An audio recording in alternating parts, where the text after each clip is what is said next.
Here we go, guys. Episode 2 of the Global Game.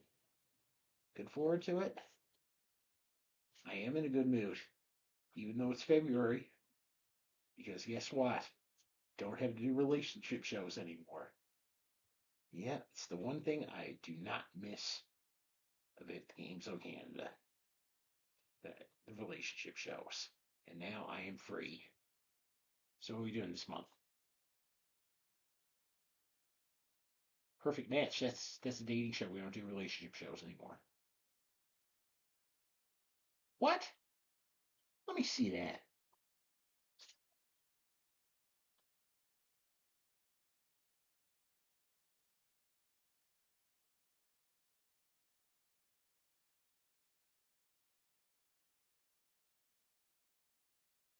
Somebody get the lawyer on the phone.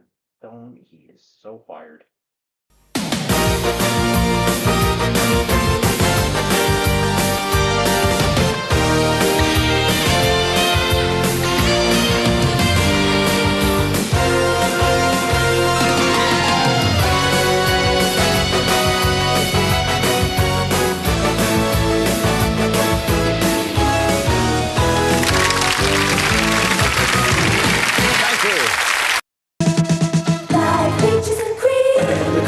Team. Like sand in the sea, And the birds and the bees. like an oyster and a pearl. The guy and a girl. What have you got? You got a perfect match. Yes, it's Perfect Match. Now welcome the star of our show, Greg Evans.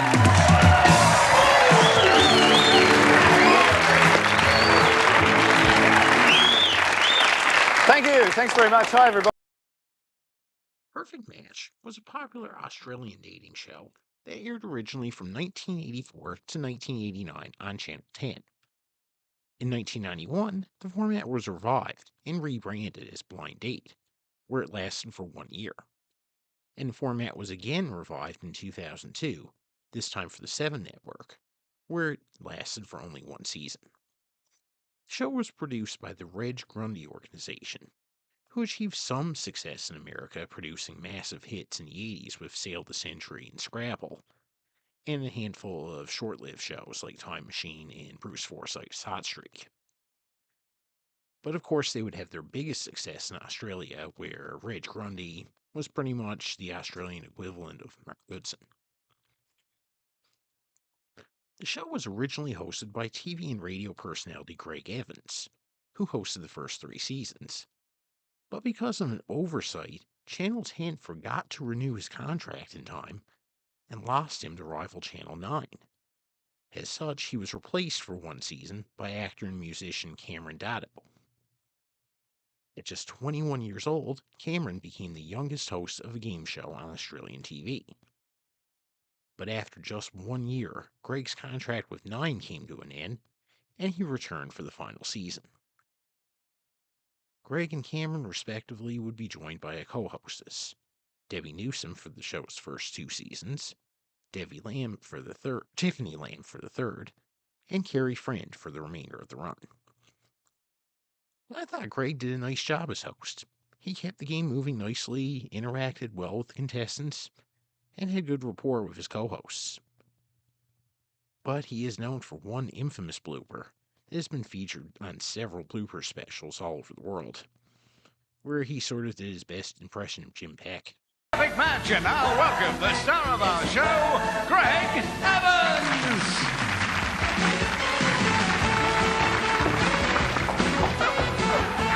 Oh, Greg, no. Help me out. I wish you'd rehearsed that.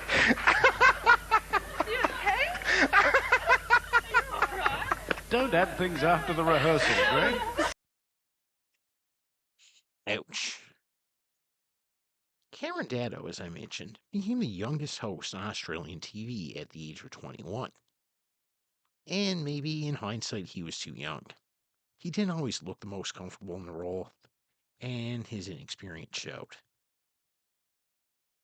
Perfect Match is largely based on the American classic The Dating Game. A bachelor or bachelorette is set to choose a date from 3 potential suitors of the opposite sex, separated by a wall later known as the Slido Wall. so they never see each other's faces and only hear their voices. The single asks the suitors 3 questions.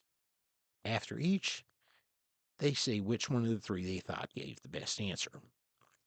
Based on the answers, they choose one for a date, which is paid for by the show and arranged by the show. However, there is one little twist to this show versus the dating game.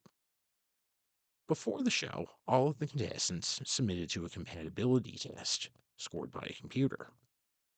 And if the date chosen was their best match based on the computer's results, then they also won a bonus prize.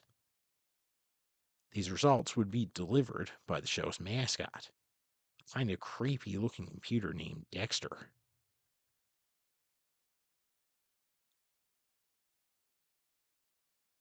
Why they had this, I really have no idea.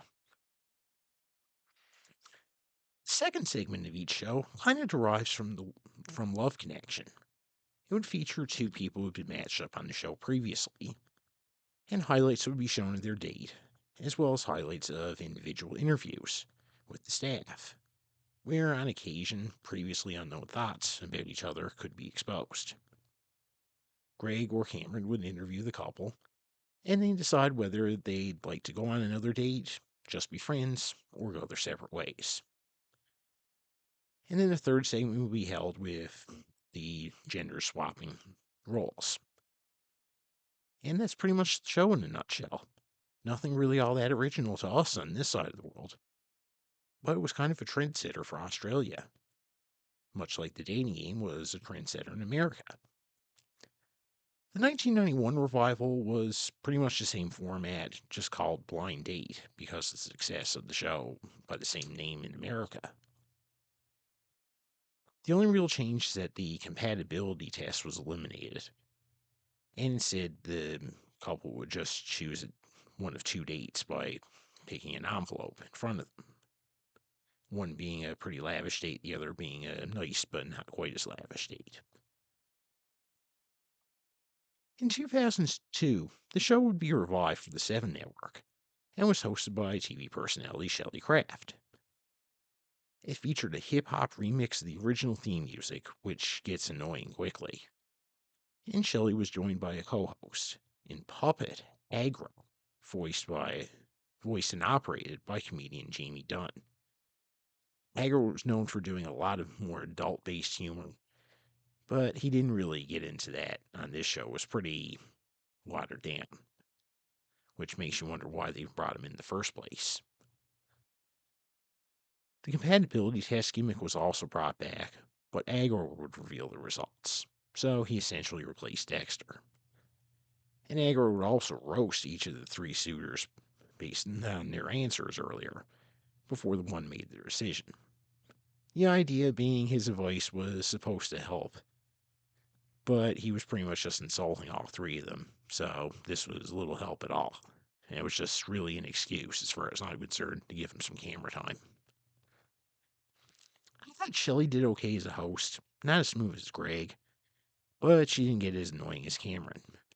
So we'll rank her in the middle between the 2. Aggro is kind of unnecessary and really ruins things. Ultimately, the revival would only last a year. As far as I'm concerned, it's because this is a format that, in the modern era, is too basic. Sure, it was great for its day, but now we get dating reality shows like The Bachelor and Bachelorette and Love Island, which really take things to a whole new level. So, because of that, the dating game format just looks old and tired. And if you try to do anything to twist it now, it just looks like a ripoff of every other dating reality show out there.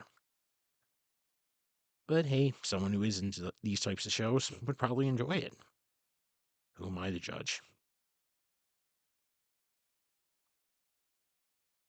So that's going to do it for this edition of the Global Game. I'm Marc Power. So long, everybody.